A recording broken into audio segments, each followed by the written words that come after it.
जय श्री कृष्ण। राधे राधे प्रिय भक्तों। अगर आपके भी घर में लगा है सदाबहार का पौधा तो आपके रोंगटे खड़े हो जाएंगे। सदाबहार फूल के कुछ ऐसे डरावने रहस्य हैं जो कोई आपको नहीं बताएगा। यह पौधा हर कोई अपने घर में लगाता है, लेकिन इसके फायदे और नुकसान के बारे में कोई नहीं जानता है। यदि आपने भी लगा रखा है घर में सदाबहार का पौधा या गलती से घर में उग आया है तो तुरंत करें।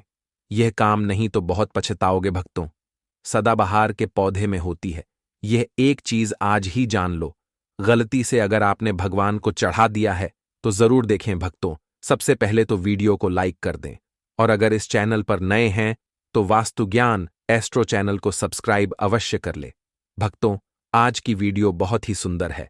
दोस्तों, आपको बता दें, जितने भी धनवान व्यक्ति है, जितने भी पैसे वाले लोग हैं, उन सभी के घर घर में आपको यह पौधा 100% मिलेगा। और भक्तों, आपको बता दें कि सदाबहार का जो पौधा होता है उसमें कई फूल खिलते हैं। इसी के साथ आपको बता दें कि सदाबहार का पौधा जो होता है वह बहुत आसानी से उग जाता है, और इसे कहीं पर भी आप बहुत आसानी के साथ उगा सकते हैं। भक्तों, आपको बता दें सबसे बड़ी बात कि यह जो सदाबहार के रंग बिरंगे फूल है ना, ये आपकी किस्मत को बदल देंगे, आपकी किस्मत को रातों रात चमका देंगे। जी हां भक्तों, तो जिस तरह से यह रंग बिरंगे फूल होते हैं और जैसे यह रंग बिरंगे कलर के होते हैं, उसी तरह से यह आपकी जिंदगी में भी रंग बिरंगे रंग भर देंगे। भक्तों, आप एक बार इस पौधे के उपाय को जरूर आजमा कर देखें और इसके लाभ भी आप स्वयं देख लेंगे।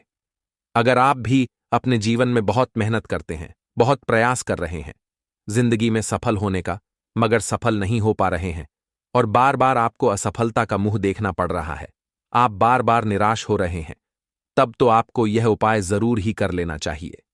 भक्तों, अगर कोई व्यक्ति कोई अपना व्यापार शुरू करता है, कोई नया बिजनेस शुरू करता है, कोई काम शुरू करता है, और अगर उसमें नुकसान होने लगे और उसका वह व्यापार ना चले तो व्यक्ति बहुत परेशान हो जाता है और वह सोचने लगता है कि अब इस व्यापार को मैं बंद ही कर देता हूं। अब इस काम को करने से कोई फायदा नहीं है। जब इस काम से मुझे कोई मुनाफा ही नहीं हो रहा है, मेरी आर्थिक स्थिति अच्छी हो ही नहीं पा रही है, फिर व्यक्ति परेशान होकर सोचता है कि चलो हटाओ, रहने दो, इस काम को अब हम हटा देते हैं, बंद कर देते हैं, कोई दूसरा काम कर लेते हैं, और इसी तरह से व्यक्ति काम भी बदलते रहते हैं। और दोस्तों, बहुत कोशिश करते हैं, लेकिन उसके बावजूद उनको सफलता प्राप्त नहीं हो पाती है। जैसा वह चाहते हैं उनकी मनोकामना पूरी नहीं हो पाती है, उनका व्यापार नहीं चल पाता है। तो अगर आप भी अपने जीवन में कोई व्यापार कर रहे हैं और आपको बार बार उसमें नुकसान देखने को मिल रहा है, या जो भी काम आपने शुरू किया है वह काम आपका नहीं चल पा रहा है, जिस चीज को लेकर आप बहुत ज्यादा परेशान हैं, किसी विशेष क्षेत्र में आपने तैयारी कर रखी है लेकिन उसमें भी आपको सफलता प्राप्त नहीं हो पा रही है, तब आपको एक बार, सिर्फ एक बार इस उपाय को जरूर करके देखना चाहिए। आप इसके लाभ, इसके चमत्कारी लाभ आप खुद देख लेंगे। इसी के साथ तो इस उपाय को वह लोग भी कर सकते हैं जिनके सर पर बहुत कर्जा हो गया है, या जिसने किसी से बहुत ज्यादा उधार पैसा लिया है और वह कर्ज चुकाने में सक्षम नहीं है, चुका नहीं पा रहे हैं। लेकिन कभी कभी होता यह है कि व्यक्ति चाहे कितनी भी मेहनत कर ले, उसके बाद उसको सफलता प्राप्त नहीं हो पाती है। और भक्तों, दूसरी तरफ ऐसे भी लोग होते हैं जो दिन रात मेहनत करके धन कमाते हैं, लेकिन उनके हाथ में धन आते ही बहुत तेजी के साथ वह उनका धन चला जाता है। कभी बीमारियों में वह पैसा चला जाता है तो कभी किसी अन्य चीज में वह पैसा उनका चला जाता है। दोस्तों, कुल मिलाकर आप कह सकते हैं कि उनका जो धन है वह अच्छे कार्य में कम जाता है, लेकिन बीमारियों में और बुरे कार्यों में ज्यादा उनका वह धन बर्बाद हो जाता है, जिसको लेकर वह बहुत परेशान रहते हैं और महीना खत्म होने से पहले ही उन्हें किसी ना किसी से उधार लेना पड़ जाता है। और देखिए, उधार व्यक्ति कभी भी अपनी मर्जी से तो लेता नहीं है। जब व्यक्ति के ऊपर बहुत ज्यादा परेशानी आ जाती है, उसके जीवन में बहुत सारे कष्ट आ जाते हैं, जिसके चलते उस व्यक्ति को अपना घर चलाने के लिए और बहुत सारी आवश्यकताएं ऐसी होती हैं जिन्हें पूरा करना व्यक्ति का दायित्व होता है, जिसके चलते वह किसी न किसी से पैसा उधार ले लेता है, यह सोचकर कि अगले महीने उस पैसे को मैं चुका दूंगा। लेकिन दोस्तों, जैसे ही अगला महीना आता है, समस्याएं और परेशानियां खत्म होने का नाम ही नहीं लेती हैं, जिसके चलते उसके सर पर कर्जा बढ़ता ही चला जाता है और वह उस कर्ज को चुकाने में धीरे धीरे असमर्थ होता चला जाता है। दोस्तों, उस कर्ज को चुकाने में उसे बहुत दिक्कतों का सामना करना पड़ता है, या कभी कभी व्यक्ति इतना ज्यादा भी कर्ज में डूब जाता है कि उसकी उम्मीद के बाहर हो जाता है। भक्तों, अगर आपके जीवन में भी ऐसी कोई समस्या है तो आपको यह उपाय जरूर ही कर लेना चाहिए। भक्तों, हम आपको बताएंगे ऐसे चमत्कार फूल के बारे में, ऐसे लाभदायक फूल के बारे में जिसका उपाय यदि आप कर लेते हैं तो आप खुद देखेंगे कि कितने ज्यादा चमत्कारी लाभ उस पौधे के हैं। यदि इसका सही प्रकार से उपयोग किया जाए, उपाय किया जाए और भगवान को यह फूल अर्पित कर दिया जाए तो यकीन मानिए आपके जीवन के सारे कष्ट, सारी परेशानियां तो दूर हो ही जाएंगी। साथ ही साथ जो भी आपकी मनोकामना है वह बहुत जल्दी पूरी हो जाएगी। इसी के साथ भक्तों, आपके जीवन में अगर धन से जुड़ी समस्याएं बन चुकी हैं, आपके जीवन में धन आना बंद हो गया है, अगर आप चाहते हैं कि आपके जीवन में, आपके घर में धन की वर्षा होने लगे, तो आपको कुछ भी नहीं करना है। सिर्फ इस पौधे को अपने घर में लेकर आना है, और जब आप इसको अपने घर में लेकर आएंगे, अपने घर में लगाएंगे, तो यह खुद ही धन को खींचकर आपके घर में ले आएगा। भक्तों, इस उपाय को करने के बाद जब भी आप जो काम करेंगे उसमें आपको सफलता प्राप्त होगी, और इस उपाय को करने के बाद यदि आप मिट्टी भी बेचने जाएंगे तो उससे भी आपको कई गुना लाभ प्राप्त होगा। तो आज की वीडियो में हम आपको 3 से 4 उपाय ऐसे बताएंगे जो सदाबहार फूल के ही उपाय हैं, और जिन उपायों को यदि आप कर लेते हैं तो आपको कई गुना लाभ मिल जाएगा। तो आपको सिर्फ इतना करना है कि आपको जो भी उपाय हम आपको बताएंगे उन्हें बहुत ध्यानपूर्वक सुनना है और उपायों को अच्छे से समझ के करना है, जिससे कि आपसे कोई भूल चूक ना हो। बिल्कुल अच्छे से आप वीडियो को पूरा देखें, और उपायों को तभी करें जब आप वीडियो को पूरा देख लें और उपायों को अच्छे से समझ लें, तभी आपको यह उपाय लाभ देंगे। इसी के साथ भक्तों, कमेंट बॉक्स में सबसे पहले जयकारा लगा दें। आप चाहें तो अपने इष्ट देव का जयकारा लगा दीजिए, किसी का भी आप जयकारा लगाएं, लेकिन जयकारा जरूर लगाएं। और अगर आप हमारे चैनल पर पहली बार आए हैं तो चैनल को जरूर सब्सक्राइब करें और वीडियो को लाइक जरूर कर दें। तो चलिए जल्दी से हम आपको बता देते हैं कौन कौन से हैं वह उपाय है। दोस्तों, ये तो आप सभी जानते हैं कि संसार में बहुत तरह के वृक्ष पाए जाते हैं और सभी वृक्षों का अलग अलग महत्व होता है। उन्हीं में से कुछ पेड़ पौधे, कुछ वृक्ष ऐसे होते हैं जो देवी तुल्य होते हैं। मतलब कहने का है कि जिन्हें देवी का दर्जा प्रदान किया गया है, जिन्हें देवताओं का दर्जा प्रदान किया गया है। जैसा कि आप जानते हैं, तुलसी का पौधा हो गया, पीपल का वृक्ष हो गया, वट वृक्ष हो गया, ये सभी बहुत पूजनीय पौधे माने गए हैं। तो आपको बता दें कि कुछ वृक्ष ऐसे होते हैं जिनमें दैवीय शक्ति होती है, जिनके अंदर बहुत अलौकिक चमत्कार होते हैं। अगर बात कर ले पीपल के पेड़ की, तो उसमें साक्षात श्री हरि विष्णु का वास माना गया है, और समस्त देवी देवताओं का वास भी पीपल के पेड़ के अंदर माना जाता है। और अगर हम बात करें शमी के पेड़ की, तो उसे शनिदेव की तरह ही देखा जाता है। कहा जाता है कि शनिदेव का उसमें वास होता है। और अगर बात करें आंकड़े की, तो यानी कि हम जब आंकड़े का पेड़ देखते हैं, उसे निहारते, तो ऐसा लगता है कि गजानन को हम निहार रहे हैं। बेल का पेड़ हो गया, जो कि बहुत ही पूजनीय है, यह आप भी जानते हैं। तो आपको बता दें कि हर पेड़ की अपनी अपनी दिव्य शक्ति होती है, अपने अपने लाभ और अपने अपने चमत्कार होते हैं।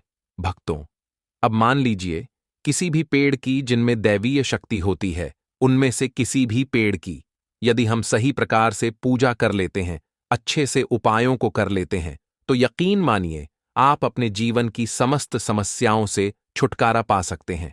और दोस्तों, आप अपने जीवन में जो चाहे वह पा सकते हैं। बड़ी से बड़ी मनोकामना भी आप अपनी पूरी कर सकते हैं। और अगर हम बात करें सदाबहार के फूल की, तो सदाबहार एक ऐसा फूल है जो सदा खिला रहता है, हमेशा यह खिला रहता है। इसी कारण इसे सदाबहार का फूल भी कहा जाता है।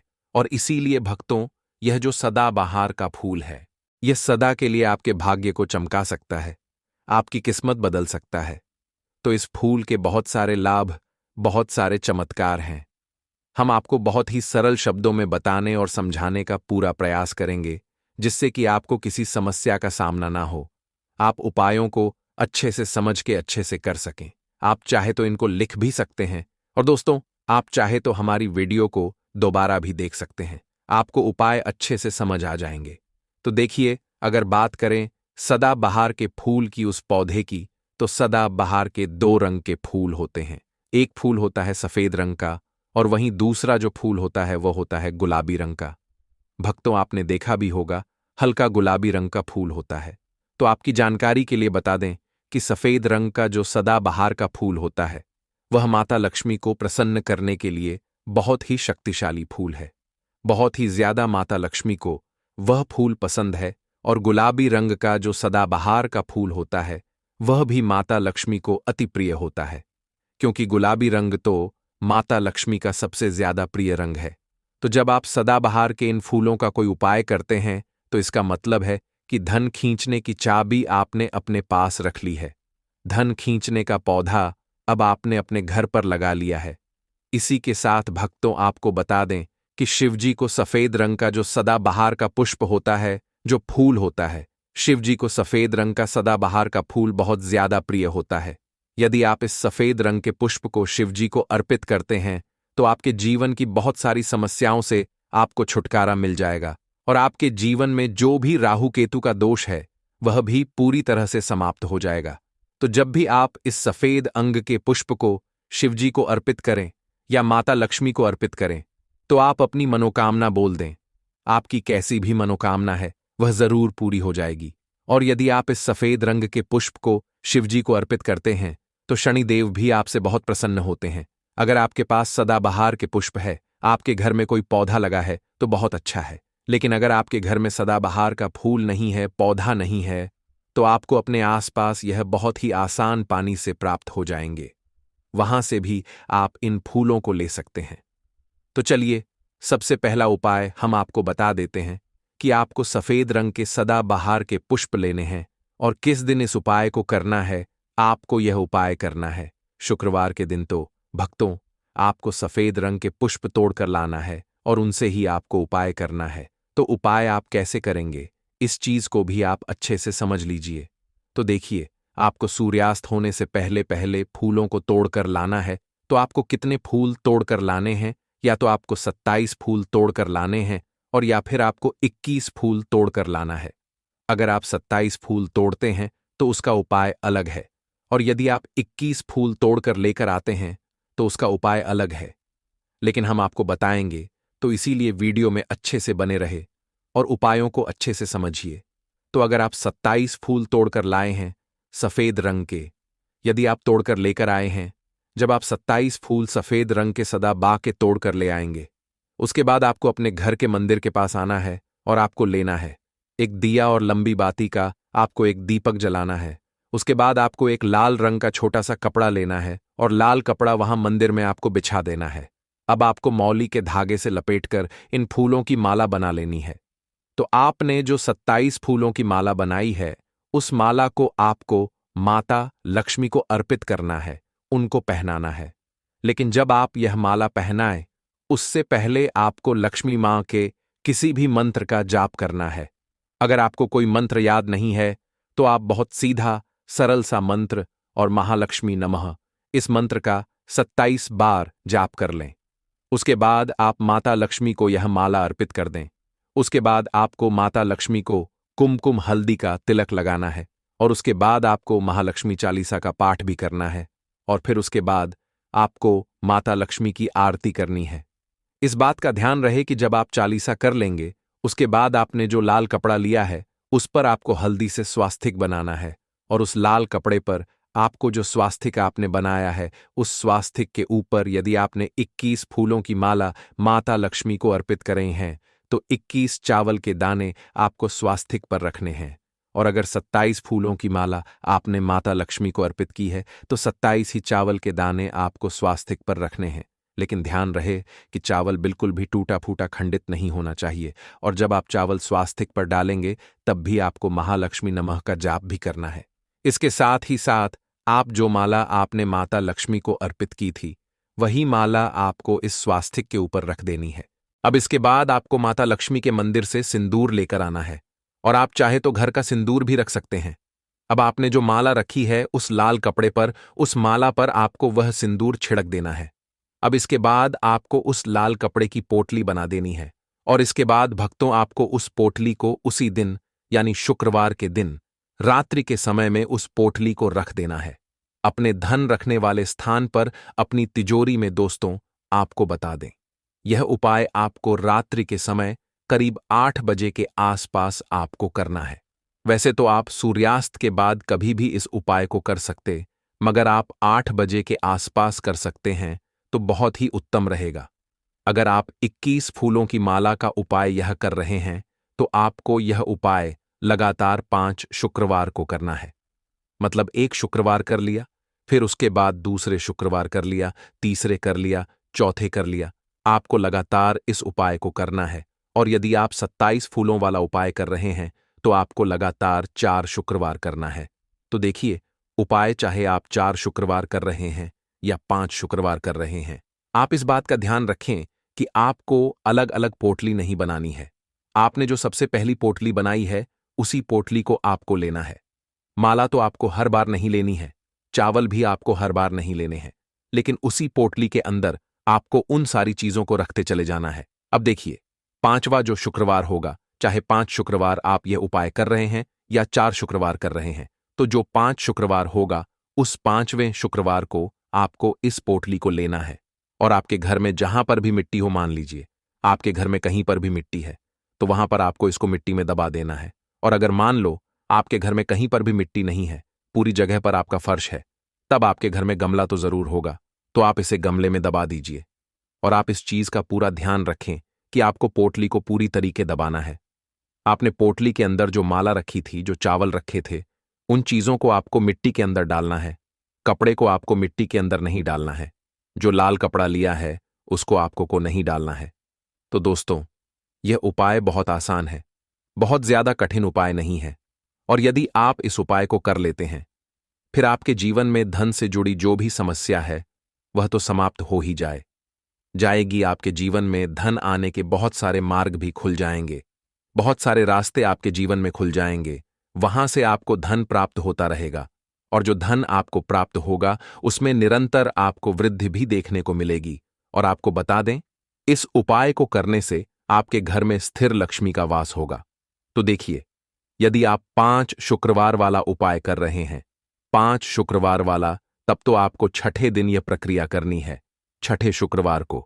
और यदि आप 4 शुक्रवार वाला उपाय करें तो आपको 5वें शुक्रवार वाले दिन इस प्रक्रिया को करना है। ठीक है ना? इस बात को पूरी तरह से समझ लीजिए।